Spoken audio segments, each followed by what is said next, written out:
na va a chung ti kia ga kat lo kat chua do bia ga kan kui tu da ka so kat che o har de mi lo en ani a lo ti tu na in again a kui ka bang ga thi fo a ta ka men en kim ta ka cha ka ta ni sa ta ne ni sia thiam na mang ngai na pa ta ta ka ne to chen na ko de to chen na lên lên lên luôn lên em này sen gül ka sen koya chuan ta chei ma soi lo kila ka in tom ta lo kal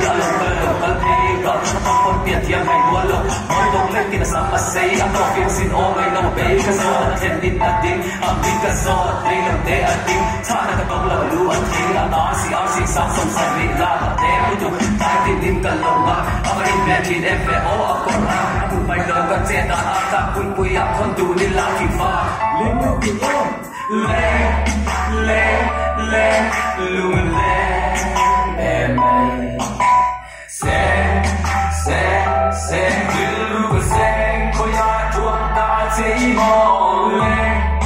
lên lên luôn lên em này sen gül ka sen koya chuan ta chei mo lên lên lên luôn lên em này sen gül ka sen koya chuan ta chei mo pastor ba atin ta te ti tu pui ka han sa ka ani dia dia to po ka lo ta ka chu min lo bia mai va gi ka chelo ke bon ti in pula han ra so se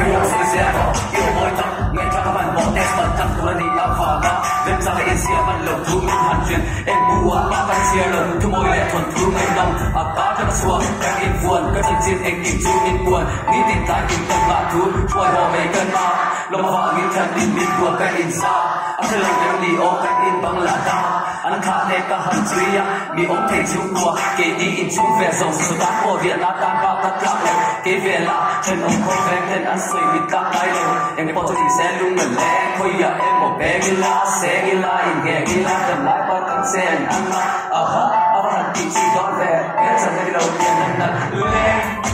lên lên luôn lên em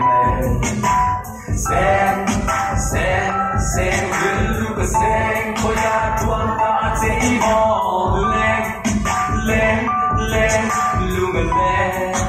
em sen gül ka sen koya chuan ta chei mo lên lên lên luôn lên em sen gül ka sen koya chuan ta chei mo lên lên lên sen koya chuan ta chei mo